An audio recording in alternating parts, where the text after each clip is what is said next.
Je voudrais, à l'entame de mon propos, vous saluer et vous remercier, Excellences, Messieurs les chefs d'État, pour l'amitié et l'honneur que vous nous faites en rehaussant de votre présence cette cérémonie d'investiture. Au nom du peuple sénégalais et en mon nom personnel, je vous souhaite un agréable séjour au Sénégal, pays de la Teranga.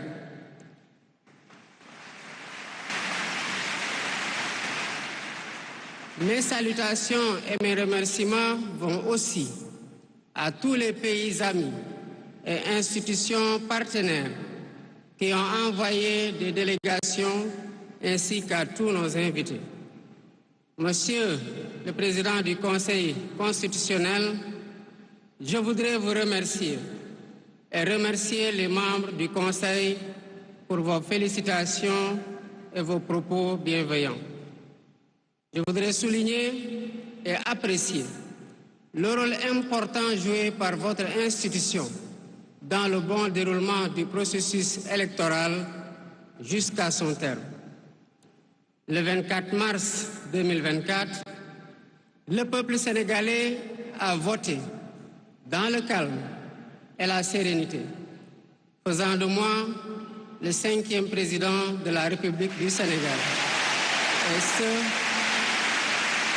dès le premier tour, avec 54,28% des suffrages valablement exprimés. Je mesure le poids de la responsabilité et la gravité de la charge.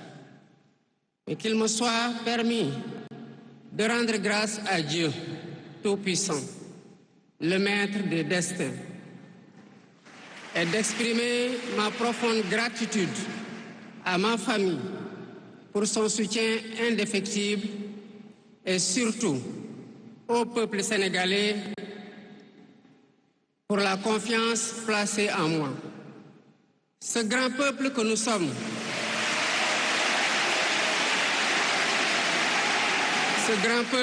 sommes, au prix de vies perdues, de blessures irréversibles, de libertés confisquées, de carrières brisées, a démontré à maintes occasions et dans des moments critiques son attachement à la paix et aux valeurs républicaines.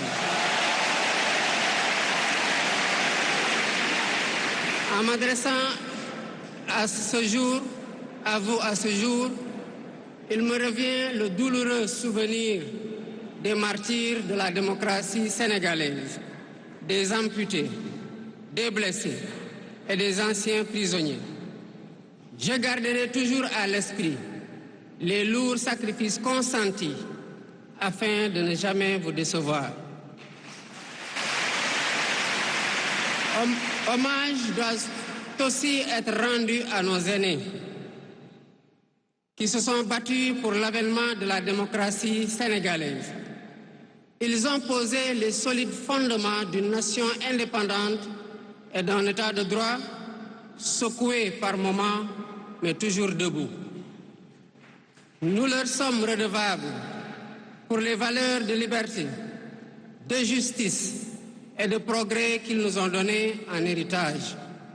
C'est pourquoi il est essentiel que nous connaissions les succès et les échecs de nos dévanciers, les chemins humbles qu'ils ont suivis, puisque nous sommes la résultante de tous leurs efforts. Voilà pourquoi, en définitive, c'est le Sénégal qui a gagné le 24 mars 2024.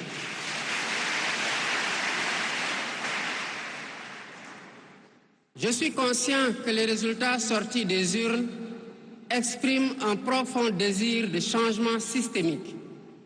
À travers mon élection, le peuple sénégalais s'est engagé dans la voie de la construction d'un Sénégal juste, d'un Sénégal prospère, dans une Afrique en progrès. Et dans cette œuvre de construction d'un Sénégal nouveau, je travaillerai inlassablement à la préservation de la paix et à la cohésion nationale. Je garderai à l'esprit que notre ressource la plus précieuse demeure la stabilité de notre pays. Je mobiliserai les Sénégalais d'ici et de la diaspora autour d'un projet national fédérateur et orienté vers un futur serein.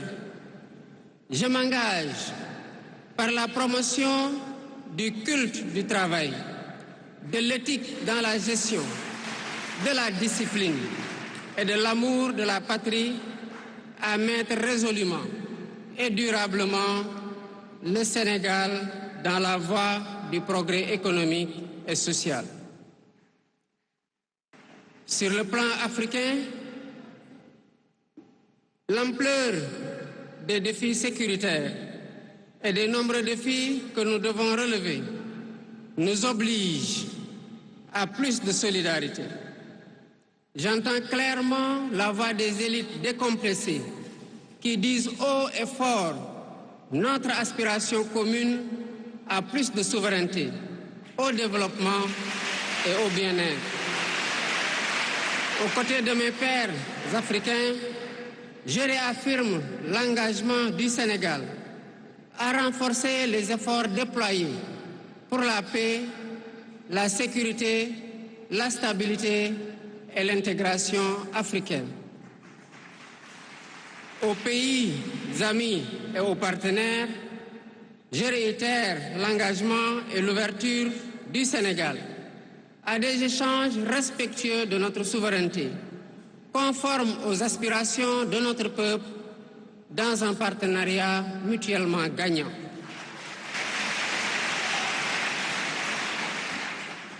Le Sénégal, sous mon magistère, sera un pays d'espérance, un pays apaisé, avec une justice indépendante